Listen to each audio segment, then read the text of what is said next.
প্রিয় নবীর জন্মদিনে মুমিন বান্দাদেরকে শুভেচ্ছা জানাচ্ছি। কারণ কোরআনে আল্লাহ তাআলা মুমিন বান্দাদেরকেই বলছে তারাই শুধু আমার প্রিয় নবীর গুণগান গাবে, সালাম দিবে, দরুদ পড়বে।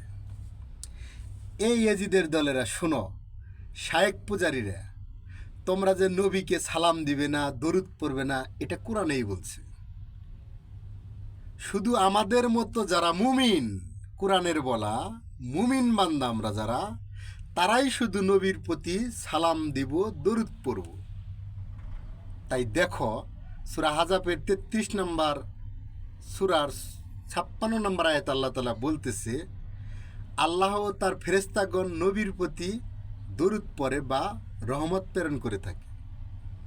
হে মুমিনগণ, খেয়াল করো, হে মুমিনগণ, তোমরা নবীর প্রতি রহমতের জন্য দোয়া করো বা দোয়া চাও,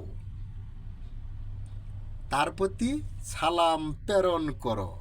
আমরা সেই নবীর উম্মত, আল্লাহর বলা মুমিন বান্দা। তাই আমি আবারও বলছি, মুমিন বান্দাদেরকে প্রিয় নবীর জন্মদিনের শুভেচ্ছা।